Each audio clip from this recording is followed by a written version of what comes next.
Combien coûte le Jeep Grand Cherokee 4xe, véhicule électrifié, hybride rechargeable qui a été lancé en fin d'année 2022? Il y a eu quelques modèles millésimés 2022, mais la grande majorité, évidemment, qu'on retrouve sur notre marché aujourd'hui, ce sont des modèles 2023. Un véhicule qui est important pour le constructeur Jeep qui souhaite verdir, évidemment, sa gamme de véhicules. On sait qu'on s'en viendra prochainement avec le Wagoneer S qui sera un premier Jeep 100% électrique commercialisé sur notre marché. Et du côté de l'Europe, on a le Jeep Avenger de plus petit format qui se compare peut-être au Jeep Renegade en termes de format qui sera offert sur ce marché en 100% électrique. Alors tranquillement, Jeep va électrifier sa gamme. On l'a déjà fait évidemment avec le Jeep Wrangler qui propose une version 4xe et ça, c'est la deuxième application d'une technologie qui est très comparable à ce que vous allez trouver sur le Wrangler, mais évidemment avec une fourchette de prix supérieure puisque c'est un véhicule plus luxueux et dont la vocation est bien différente. Alors, Jeep souhaite comparer sa nouvelle génération du Grand Cherokee avec des véhicules qui se trouvent dans des marques de luxe. Pensez à un BMW X5, à un Mercedes-Benz GLE, ce genre de produit-là, Volvo XC90 également, qui est sur le point d'être remplacé. Alors, Jeep veut se comparer à ces produits-là et non plus à des modèles comme le Ford Explorer, par exemple, qui a toujours été son rival le plus direct et qui le demeurera entre vous et moi, surtout lorsqu'il est question du Jeep à moteur V6 traditionnel. Et c'est intéressant parce que Jeep est en pleine transition avec le Grand Cherokee. Bien qu'on l'ait récemment lancé sur le marché, il est arrivé en 2022 sous cette forme, a été commercialisé quelques mois en même temps que l'ancienne génération du Grand Cherokee, mais maintenant il est seul sur son trône avec évidemment la version Grand Cherokee L qui est son équivalent mais à empattement allongé avec 3 rangées de sièges. Le Grand Cherokee aujourd'hui est un véhicule plus coûteux, plus luxueux, plus raffiné, mais avec des motorisations traditionnelles lorsqu'on regarde du côté des moteurs à essence. Le V6 Pentastar prend toujours place dans une grande majorité de versions et sur la version L uniquement, on peut obtenir le moteur V8 MI de 5,7 litres qui fait 357 chevaux. Évidemment, c'est très peu prisé sur notre marché à l'heure actuelle, considérant les taxes à la cylindrée et la consommation de carburant qui est quand même assez importante. Alors sinon, c'est le moteur V6 Pentastar qui commence à tirer de la patte sur le plan technologique, surtout si vous comparez un Grand Cherokee à un produit comme un BMW X5 ou un Mercedes-Benz GLE. Remarquez, ces deux produits-là proposent aussi des technologies hybrides rechargeables et on peut comparer évidemment le X5 xDrive 45e avec le Grand Cherokee 4xe, mais qui lui est offert en 5 déclinaisons, alors que du côté des Allemands, les options sont beaucoup moins nombreuses. À la conduite, le Grand Cherokee de nouvelle génération est drôlement plus rassurant, drôlement plus inspirant que le modèle de précédente génération qui avait vieilli, il faut quand même le dire. C'était un véhicule de vieille technologie. On utilisait une plateforme provenant de chez Mercedes qui datait de plus de 20 ans. On l'a commercialisé pendant 11 ans, le Grand Cherokee de précédente génération, on s'en souvient, de 2011 à 2022 inclusivement. Et les ventes de cette génération-là avaient chevauché celles du modèle de nouvelle génération pendant pratiquement un an, jusqu'à ce qu'arrive essentiellement le modèle 4xe sur le marché. C'est à peu près à ce moment-là que le Grand Cherokee, qu'on appelait WK, d'ancienne génération, est disparu définitivement du marché. Alors là, on a une famille de Jeep Grand Cherokee complètement différente. Exemple de version SRT. Alors, pour ceux qui aimaient les versions SRT d'ancienne génération, il n'y en a malheureusement plus. Et Jeep ne fait pas de commentaires à ce niveau-là. On veut davantage mettre l'emphase sur les véhicules verts chez Jeep. C'est ce qu'on a annoncé. Quoique la technologie qu'on retrouve ici n'est pas nécessairement convaincante. Alors, oui, elle repose sur une plateforme plus moderne. C'est une plateforme qu'on appelle Giorgio, qui est empruntée à plusieurs autres produits de la grande famille Stellantis. Pensez à l'Alfa Romeo Stelvio, au Maserati Grecale notamment. Mais évidemment, on va venir glisser sur cette plateforme-là un camion qui est quand même assez lourd et avec une batterie de 17,3 kWh qu'on vient ajouter à tout ça, bien, ça fait un camion qui est quand même assez pesant, quand même assez imposant également. Alors oui, 17,3 kWh au niveau de la taille de la batterie, et ça permet d'aller chercher seulement une autonomie de 42 km dans les meilleures conditions, autour d'à peine 25 km durant l'hiver. Alors, c'est énormément d'efforts et de technologie pour pas grand-chose, si vous voulez mon avis, d'autant plus qu'on vient jumeler ça à un moteur 2 litres turbo compressé qui n'est pas un modèle de raffinement, si vous voulez mon avis. C'est un moteur qui est assez grognon, qui demande de l'essence super en plus. Alors, une petite déception de plus.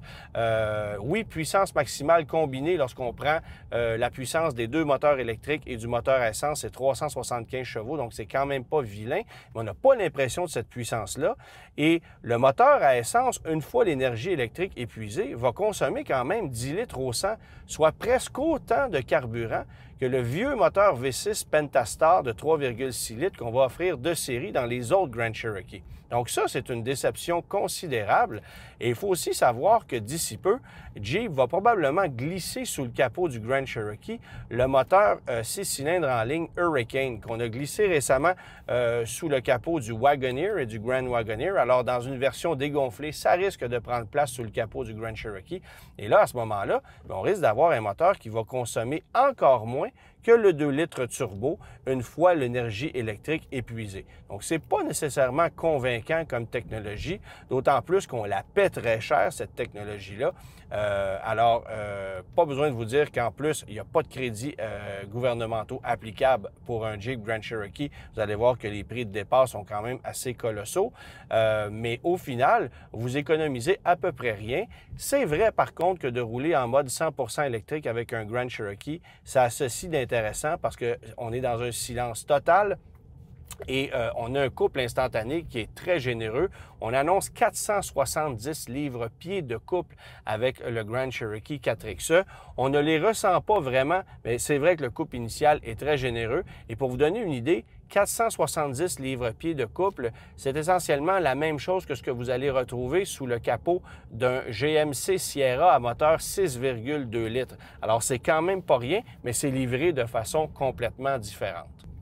Alors bon, évidemment, c'est une batterie de petite taille, alors facile de recharger ça à domicile sur une borne de niveau 2. Ça vous prendra à peu près 3h30 pour aller chercher une pleine charge, mais encore une fois, pour aller chercher 42 km d'autonomie au maximum. C'est ce qu'on annonce et c'est très réaliste, soit dit en passant, c'est à peu près ce que j'ai fait dans les conditions actuelles. Quoique malgré ça, le moteur à essence de temps à autre se met en marche. Même si la climatisation n'est pas en marche et même si la température est optimale à l'extérieur autour de 25 degrés. Alors, pourquoi est-ce que le moteur à essence se met en marche alors que toutes les conditions sont là pour pouvoir rouler en mode 100% électrique? Bonne question, mais c'est peut-être une preuve que la technologie n'est pas tout à fait au point. Cela dit, le comportement du véhicule, je l'aime beaucoup. Très confortable, très bien insonorisé, très solide comme véhicule. Je le disais un peu plus tôt, une nette amélioration par rapport à l'ancien véhicule. Mais au niveau de l'aménagement et de la présentation intérieure, on se serait attendu à une meilleure finition. La présentation, c'est très joli, bien sûr. Là, ici, on est dans un véhicule dont l'habitacle est noir à la grandeur. Alors, les contrastes, on les voit peut-être un peu moins. Mais n'empêche, même si le confort est remarquable, il y a quelques petits éléments de finition qui déçoivent au niveau de la qualité des matériaux, mais notamment aussi au niveau de l'assemblage. Alors ça, c'est un peu décevant. Position de conduite, c'est super. Visibilité, c'est nettement mieux qu'avant. On a aminci les piliers. C'est un problème sur le Grand Cherokee de précédente génération réglé. Pas de problème. Évidemment, bien, à la quantité d'écran qu'on va retrouver là-dedans, pas besoin de vous dire que caméra de recul, 360 degrés, c'est absolument pas un problème. On a tout ça sous la main. Et dans le véhicule dans lequel je me trouve, vous allez avoir l'écran central qui est un modèle à suivre dans l'industrie en matière d'ergonomie. C'est super bien fait. Apple CarPlay, Android Auto, évidemment que c'est là, sans fil, mais avec des icônes qui viennent de ceinturer, ce qui fait qu'on n'est pas obligé de sortir du menu pour aller modifier des fonctions du véhicule lui-même. Alors ça, c'est très bien. L'instrumentation centrale maintenant, ça ne me plaît pas vraiment. Je trouve que le graphisme n'est pas très généreux. Tout est clair, tout est facile à consulter, mais visuellement parlant, ça fait un peu bon marché pour un véhicule de cette trempe-là. Alors ça serait amélioré. Et il y a un écran Pour le passager, qui est une option de 1 595 $, alors ça, c'est totalement inutile parce qu'essentiellement, on va retrouver dans cet écran-là qui est tactile et que je ne peux pas voir en étant conducteur dans le véhicule, on va retrouver des informations que vous allez retrouver dans l'écran central. Mais ça permet au passager avant d'avoir son propre écran et de pouvoir gérer des éléments que le conducteur ne veut pas nécessairement gérer, système audio, navigation, quelques fonctions comme ça. Vous allez payer 1 595 $ plus taxes pour une fonction comme celle-là qui risque en plus d'avoir quelques petits pépins parce qu'on sait que les problèmes informatiques dans le nouveau Grand Cherokee, il y en a eu plus qu'un. Alors, personnellement, c'est une option que je ne choisirais absolument pas. Et je vous avoue que ça fait un peu bon marché comme finition parce que vous voyez qu'il y a un écran, mais d'un autre côté, on ne voit pas grand-chose. La définition n'est pas très bonne.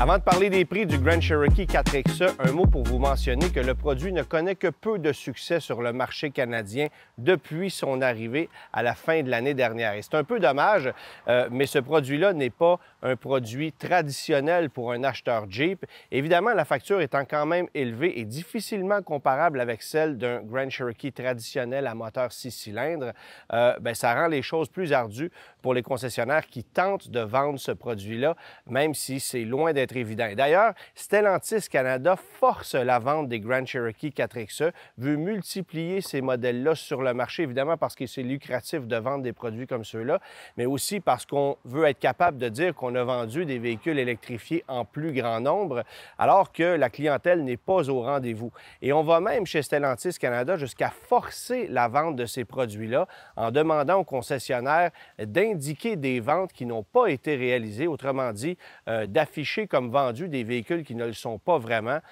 pour qu'on puisse laisser croire à l'industrie que le produit connaît du succès. Mais ce n'est pas du tout le cas et voici pourquoi. Prix de base d'un Grand Cherokee 4XE au Canada sans option aucune. Il y a 5 déclinaisons du Grand Cherokee 4XE, je vous le mentionnais. Alors, le prix de base est à 79 380 $ et ça grimpe jusqu'à 93 865 $ sans option, transport, préparation inclus. Alors, les 5 versions, version de base, version Trailhawk, qui est quand même assez intéressante et qui va se distinguer justement avec l'électrification parce que c'est intéressant d'avoir le couple d'un moteur électrique lorsqu'on est en conduite hors route. Alors, cette version-là peut-être un petit peu plus de pertinence, à mon avis, que les autres. Ensuite, la version Overland qui est ici, la version Summit et la version Summit Reserve. Évidemment, à ces versions-là, on peut ajouter toujours beaucoup d'options. Alors, le modèle Overland qui est ici, qui en quelque sorte est très luxueux, mais demeure un modèle de milieu de gamme pour la famille 4XE du Grand Cherokee, bien, ça débute à 81 995 $, ajouter 2095 de frais de transport préparation, 100 $ de taxes d'assises d'air climatisé, vous êtes à 84 190 $. Là, vous ajoutez les options qui suivent. Alors, 495 $ pour la peinture noire métallisée qui est ici. Un ensemble de luxe à 2195 $ qui comprend cuir Napa, siège à mémoire et siège massant, chargeur de cellulaire par induction également.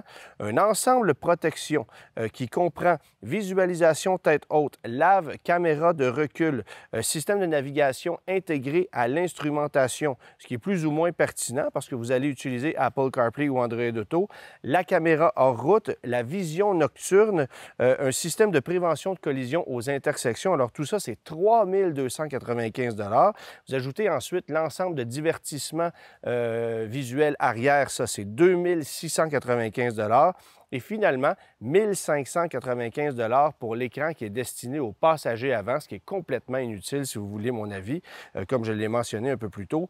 Alors, prix total du véhicule qui est ici, tenez-vous bien, on est à 94 465 $ et on vient ajouter à ça chez Stellantis un rabais de 2174 $, donc 2500 $ taxes incluses, pour un prix réel de 92 291 $. C'est ce que vous paieriez aujourd'hui si le véhicule vous était destiné. Bref. Alors, financement 72 mois, tenez-vous bien, 1 809 $ par mois sur 6 ans, taxes incluses, à un taux de 6,99 % et 1 744 $ par mois, taxes incluses, à 18 000 km annuels sur une location 4 ans à un taux de 10,29 %. C'est carrément usuraire comme taux de location. Essentiellement, ce que ça veut dire, c'est qu'on ne veut pas les louer, on veut les vendre, mais à des taux qui sont très élevés. Alors, Jeep ne fait pas de cadeaux. Et ce qui est ironique, c'est que si vous choisissez l'équivalent, mais avec un moteur à 6 cylindres, donc une version Overland comme celle-là, avec les mêmes options, mais avec le moteur V6 Pentastar, bien là, le prix baisse de 10 000 et les taux de financement et de location ne sont pas les mêmes. En fait, en financement, on va vous facturer un taux de 1,99 %. Donc, évidemment, c'est un taux subventionné. Et en location, on est à 5,99 %. Ce qui fait que l'écart de mensualité pour la seule différence de la motorisation en financement 72 mois est de 377 $ par mois pour un Grand Cherokee Overland ainsi équipé. Donc, vous paieriez 1 432 $ par mois sur 6 ans pour un modèle à essence et, je vous le rappelle, 1 809 $ par mois pour cette version 4XE. En location, 1 447 pour un modèle à essence contre 1 744 $. Alors, il y a un différentiel de 297 $, taxes incluses, encore une fois, pour la seule motorisation. Donc, ce n'est pas du tout alléchant. Et comme vous l'avez vu, parce que la consommation de carburant est à peu près la même que celle d'un modèle à moteur V6, une fois la petite autonomie électrique épuisée, bien, je ne pense pas que ça vaut la peine d'opter pour cette motorisation-là, d'autant plus qu'on connaît la fiabilité du moteur V6 Pentastar et que celle-ci est encore approuvée. Alors, voilà pourquoi Jeep ne vend pas de Grand Cherokee 4XE sur notre marché et voilà pourquoi je ne le recommande pas non plus. Il faudra que Jeep fasse ses classes, ajuste ses prix et nous prouve que sa technologie a du bon sens. Alors, il faudra aussi que Jeep améliore l'autonomie électrique de son véhicule qui, je le rappelle, est annoncé à 42 km, ce qui est très réaliste, dans des conditions idéales, bien sûr. Mais l'hiver, attendez-vous à faire 25, 26, 27 km au maximum avec un moteur à essence qui se mettra en marche très souvent. Alors, c'est passablement décevant comme technologie et les prix sont carrément démentiels. On est carrément dans les territoires du prix d'un BMW X5 xDrive 45e, mais sans la technologie, le raffinement et sans le prestige également.